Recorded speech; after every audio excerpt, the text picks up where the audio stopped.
नमस्कार साथियों, मैं अभिषेक आनंद एक बार फिर से आप सबों को मेरे YouTube चैनल वैदिक मैथ्स पे स्वागत है।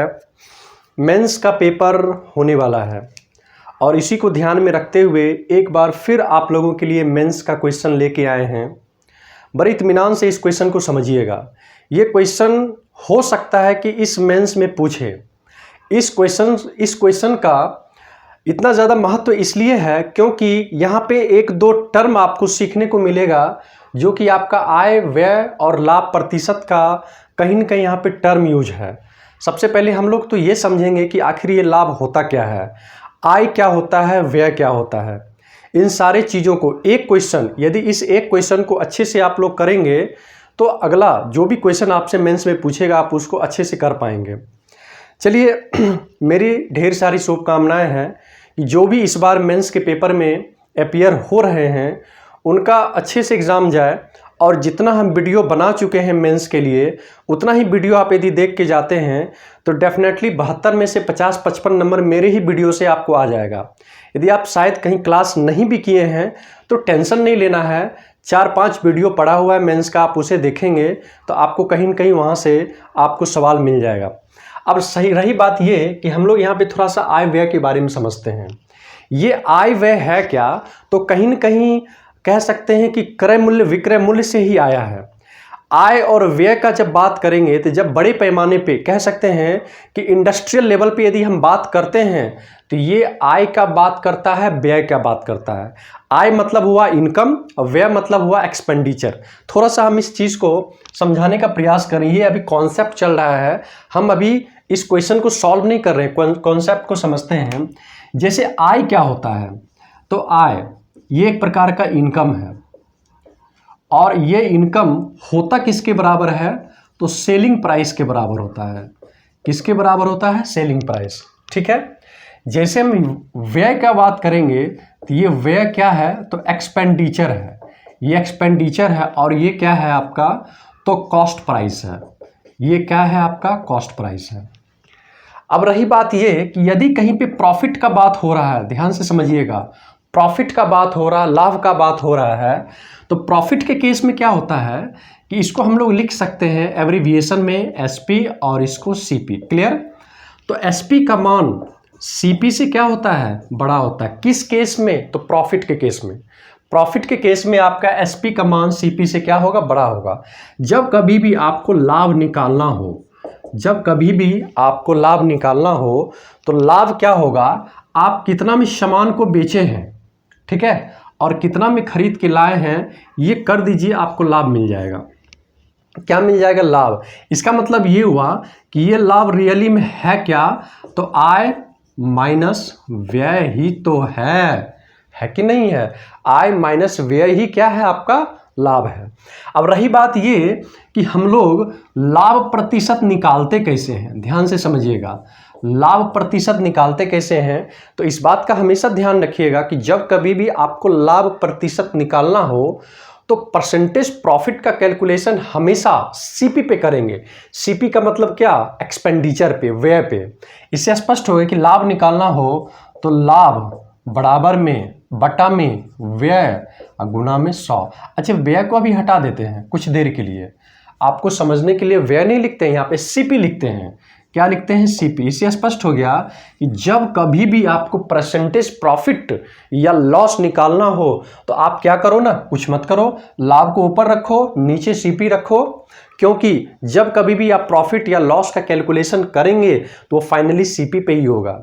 और परसेंटेज के लिए हम लोग क्या करेंगे, 100 से मल्टीप्लिकेशन करेंगे। क्लियर है। तो अब यदि हम लोग यहाँ पे प्रतिशत लाभ निकालते हैं तो प्रतिशत लाभ बराबर में क्या हो जाएगा, तो आय माइनस व्यय बटा में व्यय गुना में 100। ये बात मेरे समझ से आपको अच्छे से समझ में आया होगा। हम हर वो एक चीज़ समझाने का प्रयास किए हैं जो आपके लिए क्या है, यूज़फुल है। इसको थोड़ा सा आप लोग समझिए कि हम क्या कहने का प्रयास कर रहे हैं। तो हम लोग यहाँ पे सीखे कि इनकम क्या होता है, आय। इनकम क्या होता है, तो सिंपली ये सेलिंग प्राइस होता है। ठीक है। व्यय एक्सपेंडिचर क्या होता है, तो एक्सपेंडिचर ये कॉस्ट प्राइस होता है। तो ये कॉस्ट प्राइस सेलिंग प्राइस कहाँ यूज़ करते हैं, तो छोटे छोटे दुकानदार यूज़ करते हैं।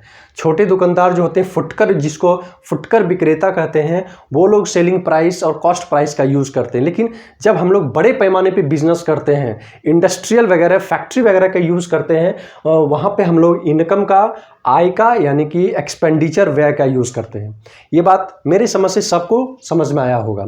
तो जब कभी भी लाभ निकालना हो तो आप क्या करो ना, तो आय में से व्यय को घटा लीजिए और व्यय को नीचे रखिए, क्योंकि कैलकुलेशन किस पे होगा, तो व्यय होगा, गुना 100 करेंगे तो ये क्या देगा, प्रतिशत लाभ देगा। इसी में एक चीज़ और हम समझाने का प्रयास कर रहे हैं, इन सारी चीज़ों को आप लोग नोट कर लीजिए। वो चीज़ क्या है, बहुत इंपॉर्टेंट चीज़ है, इसको मिटा रहे हैं।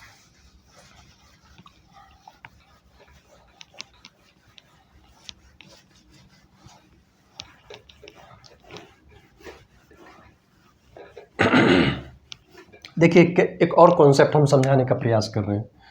कॉन्सेप्ट ये कहता है कि मान लिया जाए कि आपको कोई लाभ प्रतिशत दे रखा है 10%, मान लेते हैं लाभ प्रतिशत 10% दे रखा है। तो जब कभी भी आप सीपी या व्यय एक्सपेंडिचर का बात करेंगे तो वो हमेशा क्या शो करेगा, 100% को। वो क्या शो करेगा, 100% को। जब कभी भी यहाँ पे एसपी निकालने की बारी होगी तो एसपी क्या होगा, 100% प्लस 10% क्या देगा, 110% देगा। मेरी समझ से ये बात आपको जरूर समझ में आया होगा। मतलब ये हुआ कि हम कोई भी सामान 100 रुपया में 100% में खरीद के लाए, 10% के प्रॉफिट पे बेचे, तो वो क्या हो गया, 110% हो गया। वो हमारा सेलिंग प्राइस है। क्या है, वो हमारा सेलिंग प्राइस है 110%।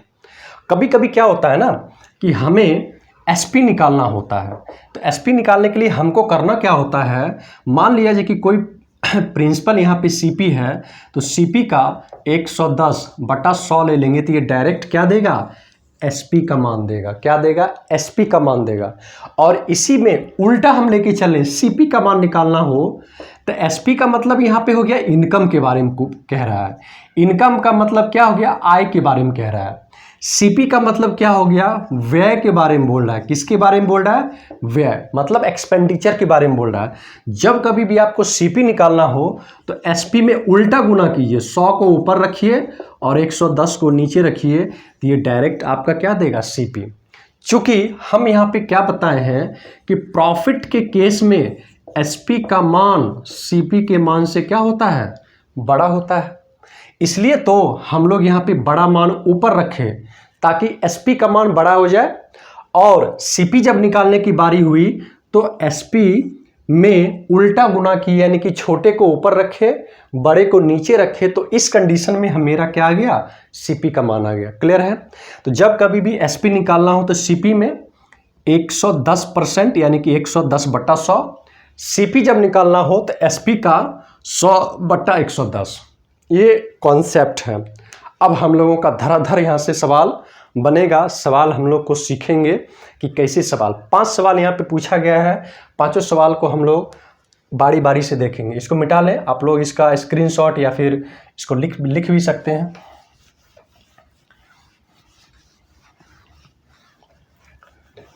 चलिए हम इससे रिलेटेड जो भी कॉन्सेप्ट था, कॉन्सेप्ट को क्लियर किए। बाद बाकी 5 सवाल है, 5 सवाल को 5 से 7 मिनट में, 10 मिनट में निपटा देंगे। ठीक है। निपटाने के बाद हम लोग का ये कंप्लीट सेशन हो जाएगा। चलिए हम, जैसे कि आज एक लड़का का कॉल आया था, पिछले 2 बार से वो बीपीएससी के प्री भी निकाल रहे हैं, मेंस भी निकाल रहे हैं, लेकिन 68वीं में इस बार उनका प्री ही नहीं हो पाया। वो फ़ोन किए कि सर ऐसा क्यों, कि प्री तो मेरा इस बार हुआ नहीं है।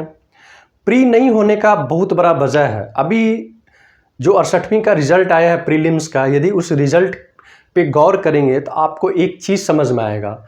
समझ में ये चीज़ आएगा कि जो बच्चे पहले से प्रीलिम्स और मेंस की तैयारी में लगे हुए थे, उन्हीं का रिज़ल्ट 68वीं में आया है। लेकिन जो भी बच्चे सिर्फ प्री को लेके चल रहे थे, उनका रिजल्ट नहीं आया है। इससे स्पष्ट हो गया कि यदि आप तैयारी बीपीएससी का करना चाहते हैं, पदाधिकारी बनना चाहते हैं, तो आपकी तैयारी उस लेवल का हो जिसमें आप अच्छे से एग्ज़ाम को दे पाएँ और क्लियर कर पाएँ। ये सुनिश्चित करने के लिए आपको अभी से ही प्रीलिम्स की तैयारी के साथ साथ मेंस की भी तैयारी करनी होगी, ताकि मेरा दोनों तैयारी कवर हो और अच्छे लेवल पे कवर हो। और इस बात का हमेशा ध्यान रखिएगा कि जो भी सिर्फ बीपीएससी की तैयारी में लगे होंगे उनका कभी बीपीएससी नहीं होने वाला है, कभी नहीं होगा। क्योंकि बीपीएससी अपने लेवल को धीरे धीरे बढ़ा रहा है, लेकिन उस रिस्पेक्ट में आप लोग अपने लेवल को कभी नहीं बढ़ा रहे हैं, जिसके वजह से बहुत सारे बच्चे ऐसे हैं जो बहुत 3 बार 4 बार से प्रीलिम्स निकाल रहे हैं, मेंस भी लिख रहे हैं, इंटरव्यू तक पहुंच रहे हैं, लेकिन उन सारे बच्चों का 68वीं के प्रीलिम्स में रिजल्ट नहीं आया है। 80% बच्चों का रिजल्ट किन बच्चों का रिजल्ट है जो पहले से यूपीएससी की तैयारी में लगे हुए हैं या बीपीएससी की तैयारी में तो लगे हुए हैं, लेकिन वो प्रीलिम्स और मेंस दोनों को लेके चल रहे हैं। कॉम्बो तैयारी यानी एक साथ उनका तैयारी का चल रहा है। और अभी पटना का जो दृश्य है, आप पटना के रोड पे जब देखेंगे तो बहुत सारे बच्चे बड़े बड़े कोचिंग का बैग लेके टांग के वहाँ पे क्या है चले जा रहे हैं और कोचिंग इस कोचिंग से उस कोचिंग पे कर रहे हैं। विडंबना तो ये है कि यहाँ पे जो भी बड़े कोचिंग हैं, जो आपके दिमाग में भी चल रहा होगा बड़े कोचिंग का नाम या बड़े बड़े टीचर जो भी आपके दिमाग में चल रहे हैं कि पटना के ये सबसे बड़े टीचर हैं, वाकई यहाँ पे कुछ नहीं है। अंदर से सब हिला हुआ है, सब फ्रॉडगिरी कर रहे हैं, सारे के सारे फ्रॉडगिरी कर रहे हैं। हम आपको रियलिटी बता रहे हैं कि जो टीचर एक कोचिंग में अभी पढ़ा रहा है, वो टीचर घूम घूम के अगले 4-5 कोचिंग में भी पढ़ा रहा है। समस्याएं यहाँ पे हैं। और एक हम और बहुत अच्छा बात आपको बता रहे हैं कि पटना में किसी भी कोचिंग के पास उतनी औकात नहीं है कि वो आपको अच्छे से भी बीपीएससी और बीपीएससी की तैयारी करा दे। यूपीएससी तो दूर की बात है, यूपीएससी तो छोड़ ही दीजिए, यूपीएससी प्रीलिम्स भी यहाँ के कोचिंग कोई निकलवा दे तो आप कहिएगा। लेकिन यहाँ के बच्चे क्या हैं, बेधड़क जिनकी नाम चल रहे हैं वहाँ पे जाएंगे, बेधड़क एडमिशन लेंगे। और कोचिंग वाले तो इतने फ्रॉड हैं कि वो अपना बैग दे देते हैं, बैग का पैसा लेके बैग दे देते हैं और उन्हीं से अपने कोचिंग का ऐड रोड पे करवा रहे हैं। आप ही के माध्यम से बैग पे पूरा एक बजाबते नाम लिख के फलना आईएएस कोचिंग लीजिए और उसी का बैग ढोके आप रोड पे चल रहे हैं, उनका प्रचार प्रसार चल रहा है। रियली फैक्ट है ये। इसलिए अपने आप को संभालिए, अपने तैयारी के स्टैंडर्ड को बढ़ाइए। यूट्यूब के माध्यम से हो या फिर सेल्फ स्टडी के माध्यम से हो, जहाँ कुछ भी अच्छे कंटेंट मिले उसको ज़रूर देखिए, उसको ज़रूर नोट कीजिए, उसको ज़रूर रिवीजन में डालिए। जितने भी PYQ हैं उसको ज़रूर बनाइए, ताकि आपको पता चले कि आखिर चल क्या रहा है, ट्रेंडिंग में भी क्वेश्चन क्या चल रहा है। भागम भाग की ज़िंदगी से आपको कुछ नहीं मिलने वाला है। और हम हकीकत बता रहे हैं कि पटना में ऐसा कोई भी कोचिंग नहीं है, कितना भी ब्रांड क्यों ना हो, किसी का औकात नहीं कि आपका बीपीएससी निकाल दे। चलिए ठीक है, पहला क्वेश्चन बोल रहा है कि यदि वर्ष 1997 में कंपनी एक्स का व्यय 220 करोड़, मतलब ये हुआ कि हम पहला क्वेश्चन को सॉल्व कर रहे हैं कि वर्ष 1997 में कंपनी एक्स का व्यय कितना था, 220 करोड़ रुपया। ये करोड़ में है, ध्यान रखिएगा, 220 करोड़। अब हम लोग देखेंगे कि वर्ष 1997 में एक्स का प्रतिशत लाभ कितना है। तो वर्ष 1997 में एक्स का प्रतिशत लाभ 45% है। कितना है, 45% है। तो पूछ रहा है कि आय कितना होगा 1997 में कंपनी एक्स का आय कितना होगा। तो सिंपल सी बात है, हम लोग देखेंगे कंपनी एक्स का 1997 में आय के लिए हम क्या बताए हैं, तो आय बराबर में हो जाएगा व्यय प्लस व्यय का 45%। क्लियर। चलिए, व्यय यहाँ पे है कितना, 220 प्लस 220 का 45। अब परसेंटेज के लिए नीचे क्या ले लेंगे, 100। ऐसा करते हैं, 5 दूना 10, 9 पचे 45, 11 बार में कट गया, 11 नमा 99, 220 प्लस 99 करोड़, दोनों को जोड़ देंगे, लिख देंगे। अतः 1997 में कंपनी एक्स का कुल आय कंपनी एक्स का कुल आय, तो जोड़ लीजिए 9 2 11 2 1 3 319 करोड़ रुपया। यही आपका फाइनली आंसर है, पहला क्वेश्चन। ठीक है, तो पहला क्वेश्चन हम लोग सीखे, अच्छे से सीखे। फिर नेक्स्ट क्वेश्चन की ओर आगे बढ़ते हैं हम लोग।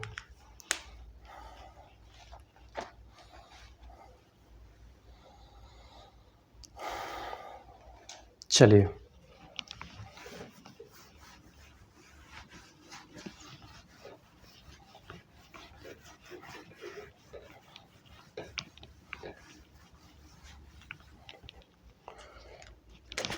कह रहा है कि यदि, दूसरा क्वेश्चन, यदि वर्ष 1997 में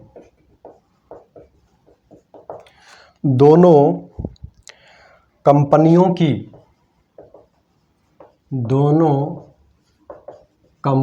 की आय बराबर थी, चलिए ठीक है, बराबर थी, तो 1997 में कंपनी एक्स का कंपनी वाई के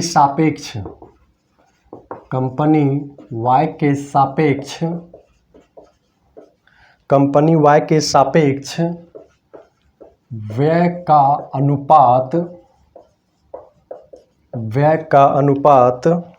क्या था?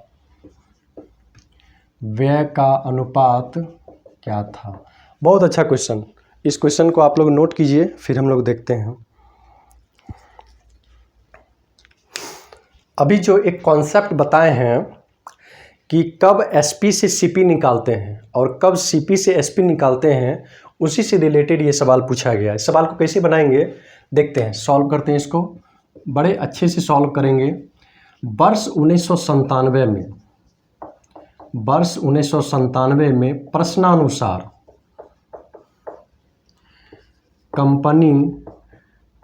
कंपनी एक्स का क्या है? आय। तो मान लेते हैं कंपनी एक्स का आय क्या है? आई है, ठीक है। और कंपनी वाई का भी आय कितना है? आई है। क्लियर? अब हम लोग ये देखेंगे कि वर्ष 1997 में कंपनी एक्स का लाभ प्रतिशत क्या था। तो दिए गए लाइन ग्राफ से, ठीक है, वर्ष 1997 में कंपनी एक्स का 45% है, तो कंपनी एक्स का लाभ प्रतिशत 1997 में कितना है? 45% है ना। तो लाभ दे रखा है, आय दे रखा है, तो व्यय निकाल लेंगे। व्यय क्या निकालेंगे? तो कंपनी एक्स का व्यय। अच्छा ये बताइए, यहाँ पे आय क्या हो जाएगा बेटा? आय हो जाएगा यहाँ पे 100 प्लस 45, 145% का हो जाएगा ना। तो व्यय निकालना है, तो आय का हम बताए थे, क्या बताए थे, सुनिएगा ध्यान से। हम ये बताए थे कि जब आपको सीपी निकालना हो, व्यय क्या है? सीपी है, तो सीपी बराबर में क्या लेंगे? एसपी गुना 100 बटा में 110, यही बताए थे ना। उल्टा गुना होता है, तो यहाँ पे उल्टा गुना करेंगे, तो आई हो गया, तो 100 ऊपर ले लीजिए, बटा में 145 ले लीजिए। क्लियर है? तो इसको काट लेंगे, 20 पचे 100, ठीक है। और ये कट जाएगा कितना से? तो 29 से। 9 पचे 45, 20 पचे 100, 29 से कट गया, तो हम लोग लिखेंगे 20i बटा में 29। क्लियर है? अब हम लोग देखेंगे कि कंपनी वाई का लाभ प्रतिशत 1997 में, तो कंपनी वाई का लाभ प्रतिशत 1997 में कितना है? 35% है। तो आय कितना हो जाएगा बाबू?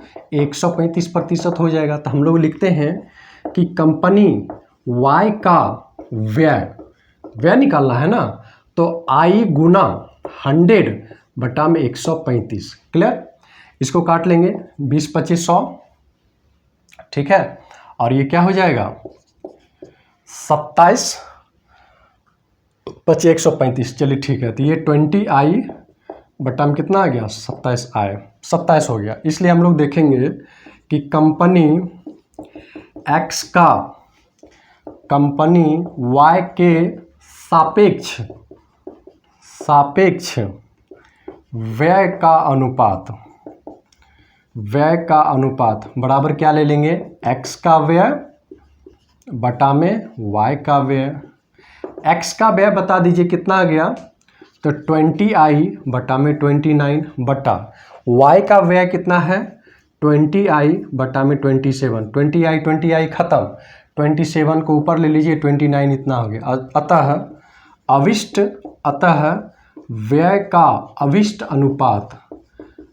अनुपात कितना हो गया, तो 27:29। यही आपका आंसर है। बेहतरीन क्वेश्चन, इतना लिखेंगे एक नंबर भी आपका नहीं कटेगा और पूरा का पूरा नंबर आपको मिलेगा। इसको नोट कर लीजिए थोड़ा सा। हम लोग फिर आगे बढ़ते हैं तीसरे क्वेश्चन की तरफ।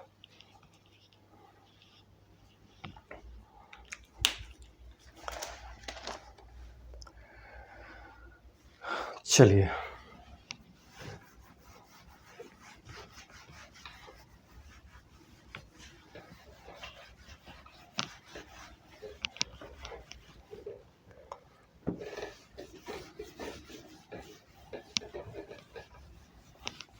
तीसरा क्वेश्चन क्या कहा है देख लेते हैं।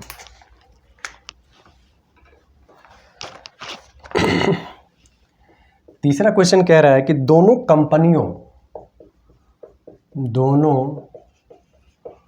कंपनियों X तथा Y का वर्ष 2000, थोड़ा ऊपर लिखा गया, थोड़ा इसको नीचे कर दें। दोनों कंपनियों X तथा Y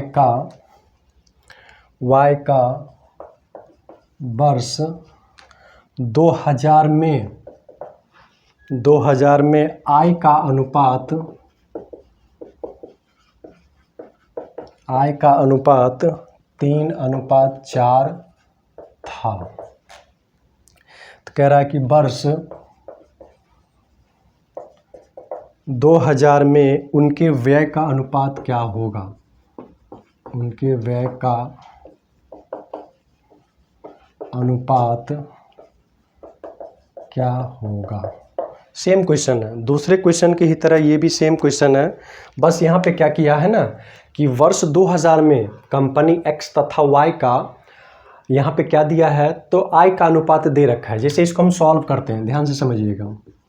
जैसे हम लोग लिखेंगे X तथा Y, वर्ष 2000 में आय का अनुपात कितना है, तो 3:4 है। ठीक है, इसका मतलब ये हुआ कि 2000 में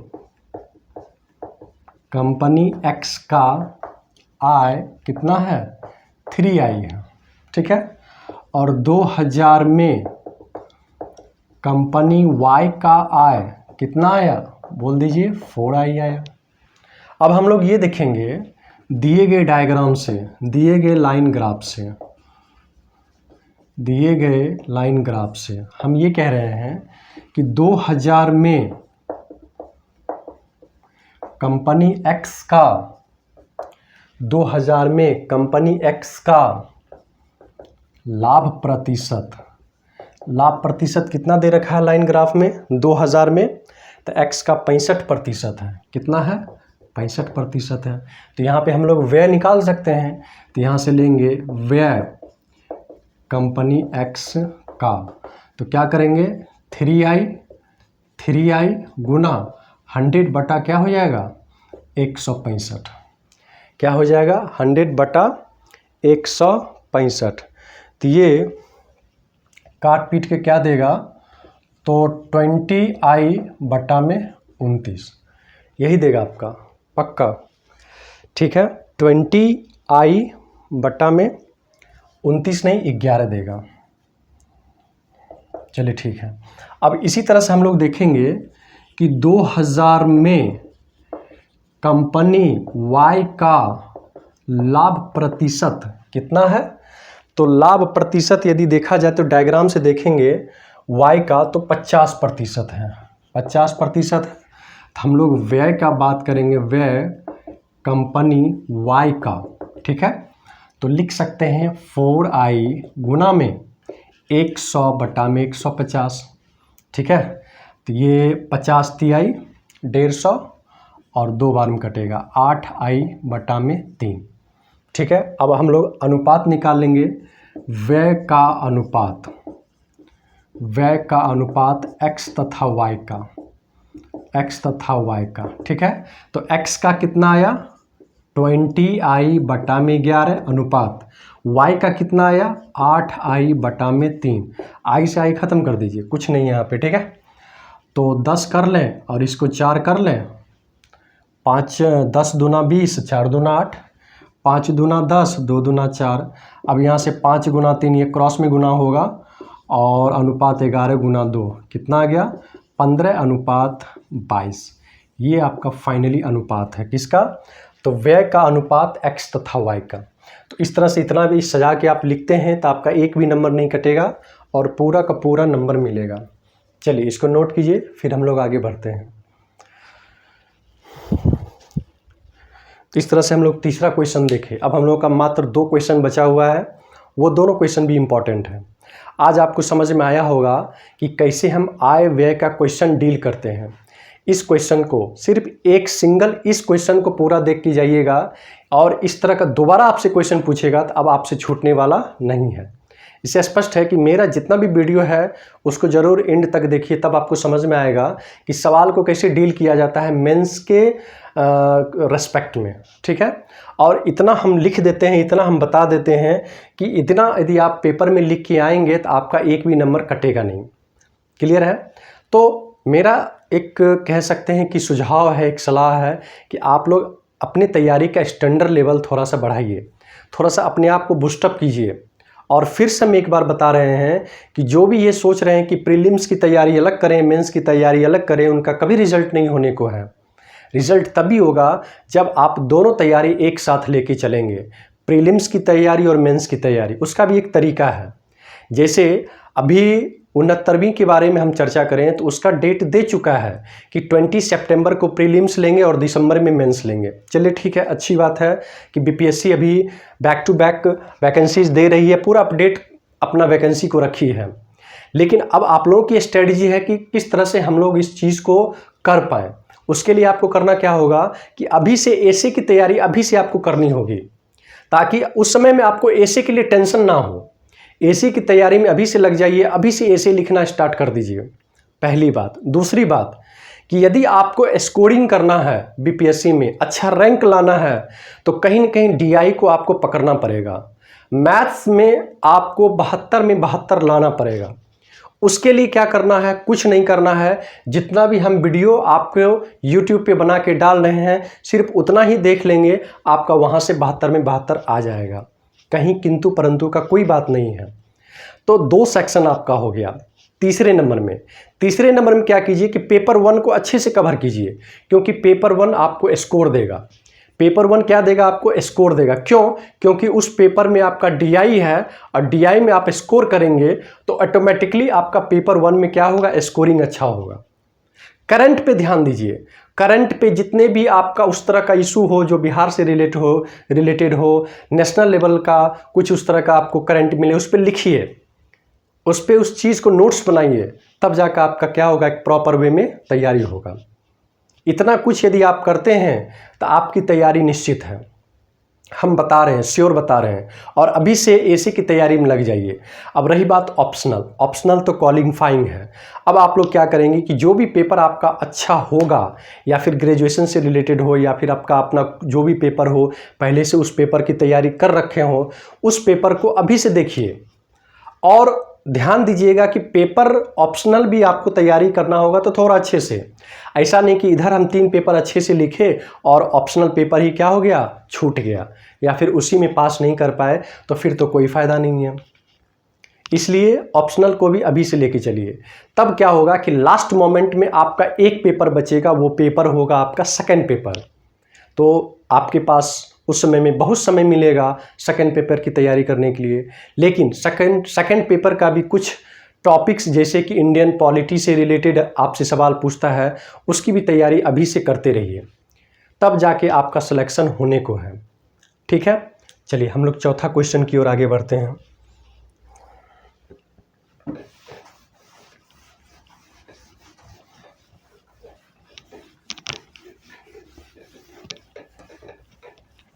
और कोचिंग के फेर में मत रहिए, सारे कोचिंग यहाँ पे चोर हैं, जितने भी ब्रांड यहाँ पे दिख रहे हैं सारे के सारे चोर हैं। आपको सिर्फ ठगेंगे, 2 साल दौड़ाएंगे और फाइनली आपको मिलेगा कुछ नहीं।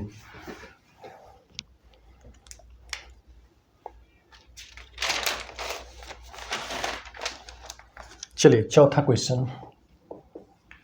क्वेश्चन ये कहा कि वर्ष 1996 में एक्स तथा वाई दोनों कंपनियों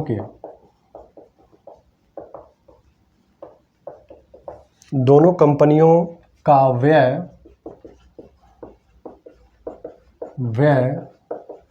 बराबर है तथा दोनों कंपनियों की कुल आय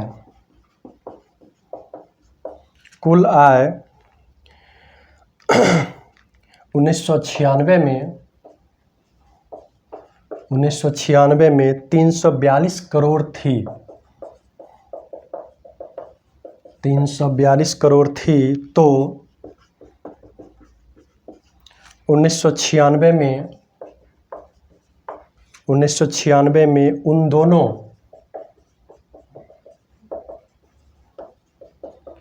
दोनों कंपनियों का कुल लाभ कितना था? उन दोनों कंपनियों का कुल लाभ कितना था? देखिए कितना बेहतरीन क्वेश्चन बीपीएससी पूछी है। थोड़ा इसको क्वेश्चन को उतार के इस चीज़ को समझिए।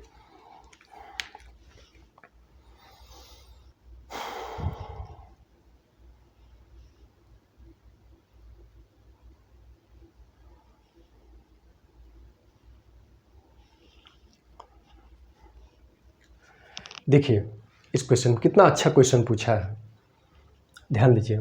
वर्ष 1996 का बात किया है कि एक्स तथा वाई दोनों कंपनियों का व्यय बराबर था। मान लेते हैं कि एक्सपेंडिचर ई रहा होगा, कंपनी एक्स का भी और कंपनी वाई का भी, क्लियर है। उसके बाद बोला कि दोनों कंपनियों का कुल आय 1996 में 42 करोड़ था।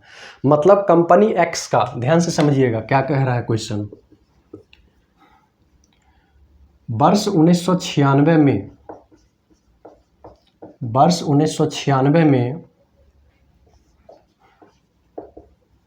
कंपनी एक्स का व्यय मान लेते हैं ई करोड़ रुपया है और कंपनी वाई का व्यय ये भी कितना है, ई करोड़ रुपया, दोनों का ई करोड़ रुपया है। अच्छा, क्वेश्चन में क्या बोला कि कि income of X plus income of Y दोनों मिलके कितना है, 342 करोड़ है। यही क्वेश्चन में बताया है ना कि यदि इनकम एक्स का और इनकम वाई का दोनों का जोड़ दिया जाए 1996 में, तो कुल यहाँ पे इनकम है कितना, 342 करोड़। इसका मतलब ये हुआ कि आपको इनकम एक्स का अलग निकालना होगा, इनकम वाई का अलग निकालना होगा, दोनों को निकाल कर उस 342 करोड़ में बराबर करेंगे, तब वहाँ पे क्या होगा, इनकम निकलेगा। अब रही बात इस क्वेश्चन को बनाएंगे कैसे, ध्यान से समझिएगा। हम लोग देखेंगे कि वर्ष 1996 में कंपनी एक्स का लाभ प्रतिशत कितना था? तो कंपनी एक्स का 1996 में लाभ प्रतिशत था कितना, 40%। कितना था, 40%। एक कॉन्सेप्ट और हम आपको क्या बताए हैं कि बेटा आय निकालना हो या सेलिंग प्राइस निकालना हो, आय ही क्या है, सेलिंग प्राइस है। तो उसके लिए हम आपको बताए थे 100 प्लस, या इसके लिए लिखे थे सीपी प्लस सीपी का लाभ प्रतिशत, यही लिखे थे ना। या इसी को हम लोग क्या लिखेंगे, व्यय प्लस व्यय का लाभ प्रतिशत, ये आपका क्या देगा, आय देगा। तो लाभ प्रतिशत यहाँ पे x का 1996 में है कितना, तो 40% है। तो हम लोग लिखेंगे वर्ष 1996 में कंपनी एक्स का आय, कंपनी एक्स का आय, तो कंपनी एक्स का यहाँ से जब देखेंगे व्यय कितना है ई, तो ई प्लस ई का 40%। क्लियर? तो हम लोग यहाँ पे सॉल्व कर लेंगे, तो ई प्लस तो 40, तो ई गुना 40/100 ले लें, कोई दिक्कत? तो 20 दूना 40, 20 25 100, तो ये कितना आ गया? तो 5 दूना 5 2 7, हम लोग इसको लिख सकते हैं 7e/5।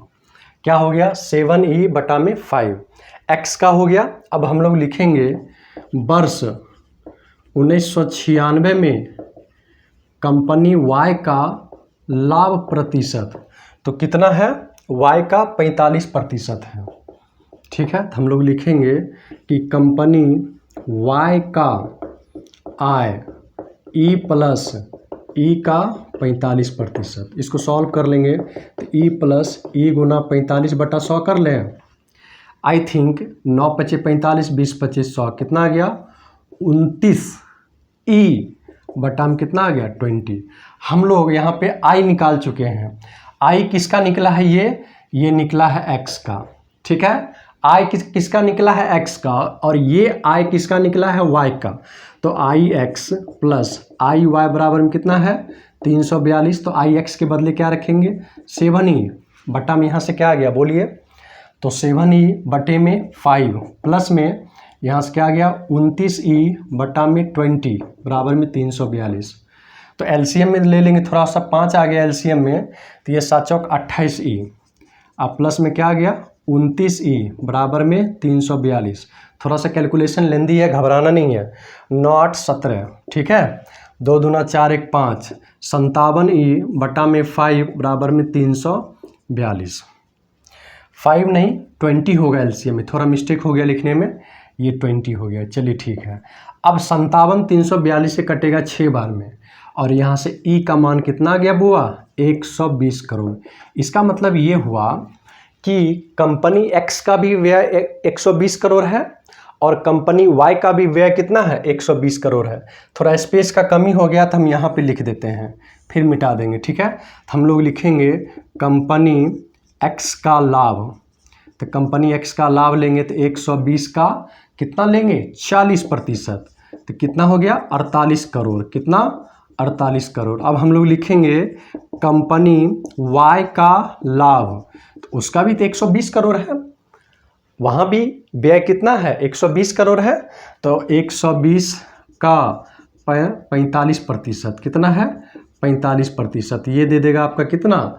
54 करोड़। कितना दे देगा? 54 करोड़। इससे स्पष्ट हो गया कुल लाभ एक्स तथा वाई का, दोनों को जोड़ लेंगे, तो यहाँ से जब लेंगे 8 4 12, 5 4 9 1 10, 102 करोड़। इसका मतलब ये हुआ कि 1996 में, थोड़ा सा स्पेस की कमी हो गई इसलिए हम इधर लिखे हैं, 1996 में कंपनी एक्स तथा वाई दोनों मिलाकर कुल लाभ कितना आ रहा है? 102 करोड़। इतना यदि आप सजा के लिखते हैं, एक स्टैंडर्ड ये क्या है? सॉल्यूशन है। आपका एक नंबर भी नहीं कटेगा।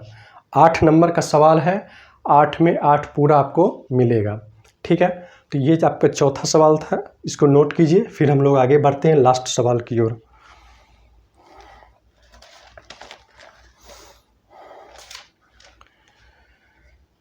चलिए, हो गया, स्क्रीनशॉट ले लिए, आगे बढ़ते हैं लास्ट सवाल।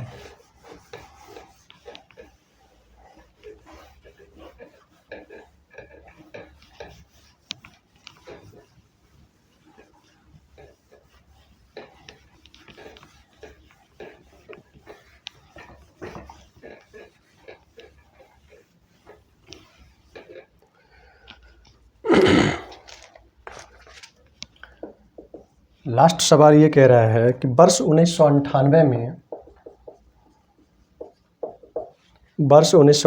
में कंपनी एक्स का व्यय 200 करोड़ रुपया है, 200 करोड़ रुपया है, तथा कंपनी एक्स की कंपनी एक्स का व्यय इस तरह से दे रखा है, ठीक है। 1998 में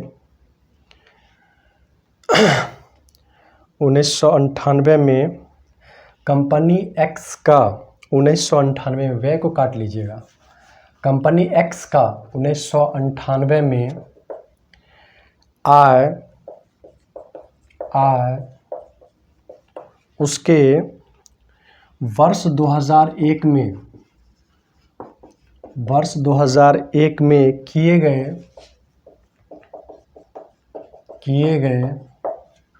व्यय के बराबर था। तो वर्ष 2001 में कंपनी एक्स की आय ज्ञात करें। ये लास्ट क्वेश्चन था, बहुत अच्छा क्वेश्चन पूछा है। एक बार इस क्वेश्चन को देखिए तब समझ में आएगा।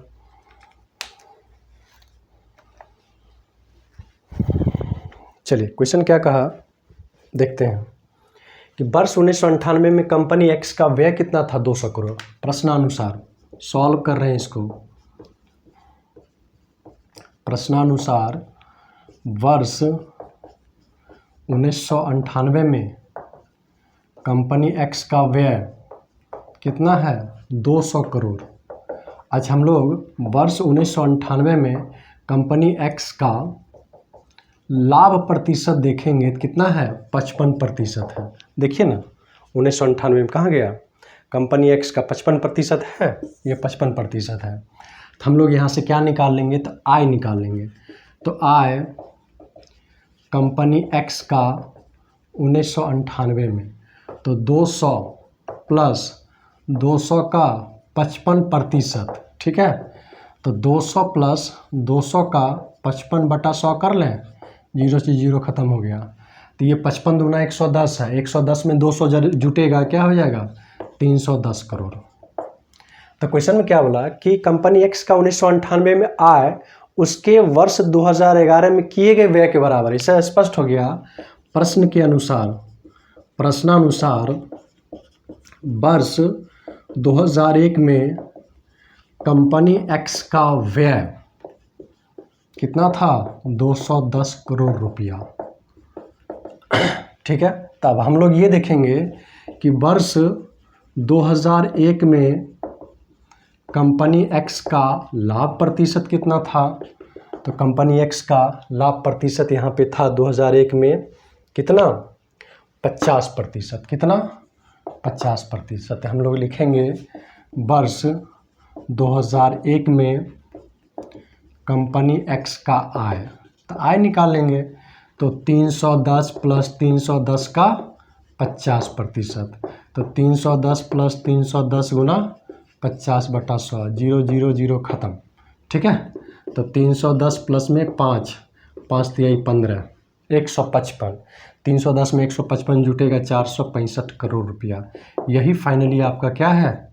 आंसर है। यानी कि 2001 में कंपनी एक्स का टोटल आय कितना आया? 465 करोड़ रुपया। इतना लिखेंगे पूरा नंबर मिलेगा, ठीक है।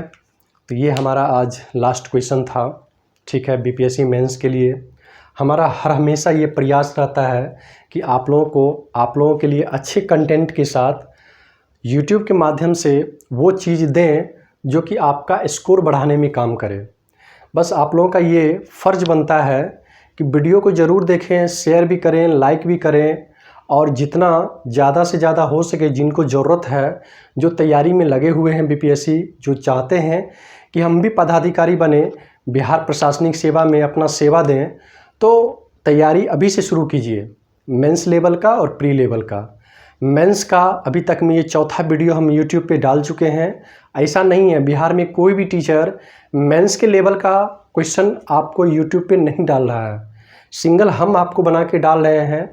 बस आप लोगों से बस यही एक्सपेक्टेशन है कि आप भी वीडियो को देखें और जिनको ज़रूरत है उनको भेजें और शेयर लाइक ज़रूर कर दें। चलिए बहुत बहुत धन्यवाद आपका, और फिर मिलते हैं कल एक नया वीडियो के साथ। मेरा प्रयास रहेगा कि 4 टाइप का क्वेश्चन पूछता है, चारों टाइप का एक एक क्वेश्चन हम करवा दें ताकि आपका कुछ स्कोर बढ़ जाए। चलिए बहुत बहुत धन्यवाद। ओके।